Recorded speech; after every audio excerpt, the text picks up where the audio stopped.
मुख्यमंत्री एकनाथ शिंदे यांच्या ठाण्यात गुंडाराज सुरू असल्याचा आरोप विरोधक करत असतात. असं असतानाच आज महायुतीचे ठाणे लोकसभेचे उमेदवार नरेश म्हस्के यांच्या रॅलीत 2 गुंड भिडण्याची घटना घडली आहे. त्यामुळे ठाण्यात अजूनही गुंडाराज असल्याचा अनुभव ठाणेकरांनी घेतलाय.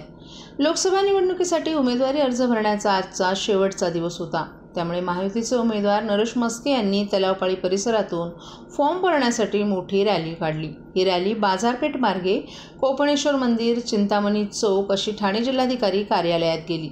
या रॅलीत शिवसेना एकनाथ शिंदे गटाचे माजी नगरसेवक, आमदार, भाजपचे कार्यकर्तेही सहभागी झाले होते.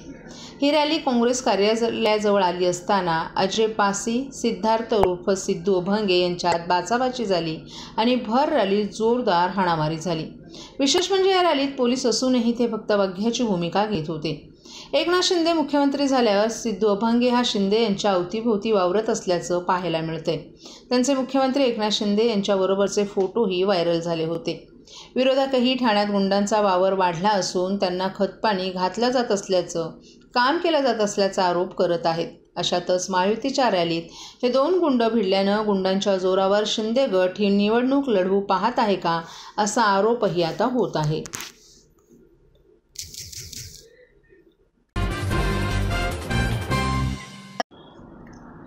ठाणे लोकसभा मतदारसंघातून महायुतीतर्फे शिंदे गटाच्या नरेश म्हस्के यांना तिकीट मिळाल्यानं भाजप कार्यकर्त्यांमध्ये राजीनामा नाट्य सुरू झाले. नवी मुंबई आणि मीरा भाईंदरमध्ये भाजपच्या पदाधिकाऱ्यांनी राजीनामे दिल्यानंतर हे लोण ठाण्यातही पोहोचले. मात्र आमदार संजय केळकर आणि आमदार निरंजन डावखरे यांनी भाजप कार्यकर्त्यांची समजूत काढल्यानं तुर्तास हे नाराजीनाम्याचं वादळ शमलं आहे. असं असतानाच घोडबंदर पट्ट्यातील भाजपच्या पदाधिकाऱ्यांनी राजीनामे देत उमेदवारांना कमळाच्या चिन्हावर निवडणूक लढवण्याची मागणी केली आहे. भारतीय जनता पक्षाचे ओळा माजुळा मंडल अध्यक्ष ॲडव्होकेट हेमंत म्हात्रे, सरचिटणीस सचिन शृंगारे, सरचिटणीस जितेंद्र मडवी, जैन प्रकोष्ठ जिल्हा अध्यक्ष राकेश जैन, दिव्यांग विकास आघाडी लोकसभेचे संयोजक डॉक्टर अक्षय झोडगे, पॅनल प्रमुख महेश ताजने, वैद्यकीय सेल अध्यक्षा डॉक्टर अपर्णा ताजने, उत्तर भारतीय सेलचे संयोजक हिरा प्रसाद राय, सुपर वॉरियर शक्ती केंद्र प्रमुख आणि बूथ प्रमुख तसंच ओळा माजुळा मंडळाचे इतर कार्यकर्ते, पदाधिकारी यांनीही राजीनामे दिले आहेत. हे राजीनामे ठाणे लोकसभा निवडणूक भारतीय जनता पक्षाच्या चिन्हावर लढवली जावी यासाठी राजीनामे देण्यात आले आहेत. ठाणे लोकसभेसाठी सुरुवातीपासूनच माजी खासदार डॉक्टर संजू नाईक आग्रही होते. त्या दृष्टीने त्यांनी प्रचारातही आघाडी घेत संपूर्ण मतदारसंघ पिंजून काढला होता. मात्र महायुतीच्या जागा वाटपात अखेर ठाण्याची जागा शिंदे गटाला गेल्यानं भाजपच्या कार्यकर्त्यांमध्ये रोष पसरून अनेकांनी आपले राजीनामे दिले आहेत. हे कार्यकर्ते साहजिकच संजू नाईक यांच्या उमेदवारीसाठी आग्रही होते. आपल्या नेत्याला उमेदवारी मिळाली नाही त्यामुळे त्यांना वाईट वाटणारच, परंतु ही महायुती असल्यानं ही परिस्थिती निवळेल आणि सर्वजण एकत्र कामाला लागतील आणि महायुतीचा धर्म पाळला जाईल असा विश्वास ठाणे लोकसभेचे उमेदवार नरेश म्हस्के यांनी व्यक्त केलाय.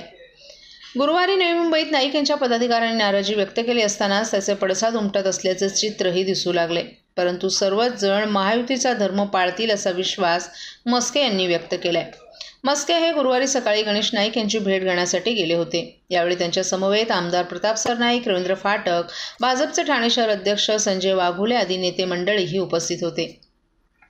आपण नाईक यांचा आशीर्वाद घेण्यासाठी गेलो होतो. त्यांच्यासह संदीप नाईक, सागर यांनाही भेटलो असल्याचं म्हस्के यांनी सांगितलं. मात्र कार्यकर्त्यांशी कुठल्याही भेटीगाठी झाल्या नाहीत. कार्यकर्त्यांची कुठे बैठक झाली याची माहिती नसल्याचंही त्यांनी सांगितलं. आपण लहानपणापासूनच नाईक यांना भेटत होतो, त्यावेळी ते देखील कौतुक करत होते. आजही गणेश नाईक यांनी आपल्याला आशीर्वाद दिलाय. काही चिंता करायची गरज नाही. नवी मुंबईतून लीड मिळेल. सर्व काही आपण पाहू. काही अडचण असेल तर आपल्याला सांगा, अशा पद्धतीत त्यांनी आपल्या पाठीवर कौतुकाची थाप मारली असल्याचंही नरेश म्हस्के यांनी सांगितलं. आपण साधारणतः रस्त्यावरचे कार्यकर्ते आहोत. लोकांमधला कार्यकर्ता असून आपल्याला मुख्यमंत्री एकनाथ शिंदे यांनी संधी दिली आहे. त्या संधीचे आपण सोने करणार असल्याचा विश्वासही म्हस्के यांनी व्यक्त केलाय. त्यांना शक्तीप्रदर्शनाच्या मुद्द्यावर छेडलं असता आम्हाला शक्तीप्रदर्शन करायची गरज नाही. आमची जी शक्ती आहे ती या ठिकाणी दिसेल असा विश्वासही त्यांनी व्यक्त केलाय.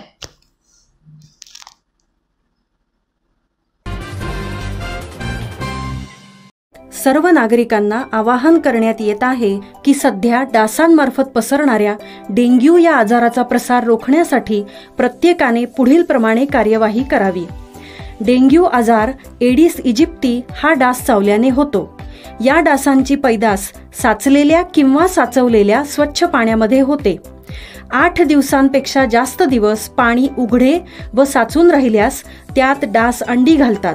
अंड्यांच्या अळ्या तयार होऊन पुढे डास तयार होतात. यासाठी आपल्या घरातील पाणी साठे उदाहरणार्थ बॅरल्स, पिंपे, टाक्या, हौद, रांजणे इत्यादी दर आठवड्याला रिकामे करून घासून पुसून कोरडे करून पुन्हा भरावे. 1 दिवस कोरडा दिवस म्हणून पाळावा. पाणी साठ्यांना घट्ट झाकणे बसवावीत किंवा जुनी साडी, चादर, धोतर यांनी बांधून झाकून ठेवावीत, म्हणजे डास त्यात जाऊन अंडी घालणार नाहीत. घराच्या गच्चीवर, आजूबाजूला, अंगणात कोठेही पाणी साचू देऊ नये. भंगार सामान उघड्यावर टाकू नये. उदाहरणार्थ टायर्स, प्लास्टिक सामान, कुंड्या, टाकाऊ वस्तू इत्यादी. अशा सामानात पावसाचे पाणी साठून त्यात डेंग्यूच्या डासांची पैदास होते. घरातील कूलर्स, फ्रीजच्या पाठीमागील ट्रे हे देखील वेळोवेळी कोरडे करावेत. लक्षात ठेवा, नुसत्या फवारणीने डास घनता कमी होत नाही, तर त्यासाठी डास पैदास ठिकाणे नष्ट करणे ही आपल्या सर्वांची जबाबदारी आहे. कोणताही ताप अंगावर न काढता जवळच्या शासकीय रुग्णालयात मोफत औषधोपचार घ्या. अशा प्रकारे नागरिकांनी सहकार्य केल्यास डेंग्यूचा प्रसार रोखणे सहज शक्य आहे.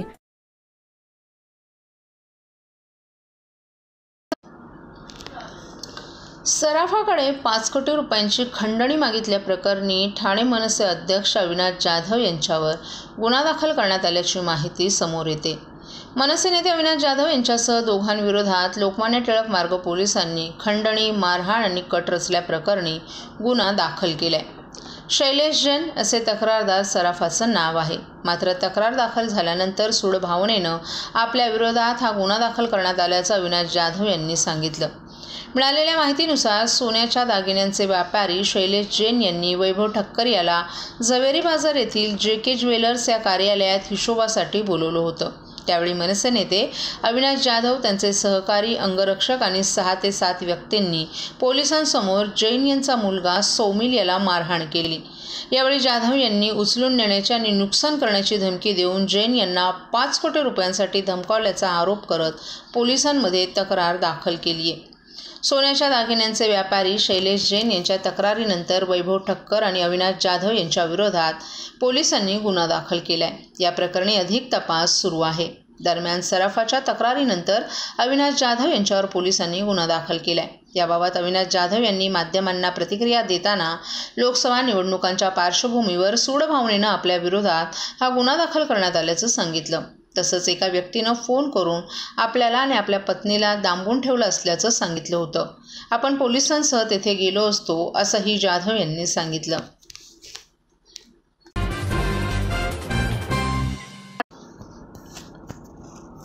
ठाणे लोकसभेचे शिवसेनेचे उमेदवार नरेश म्हस्के यांनी आज आपला उमेदवारी अर्ज दाखल केला.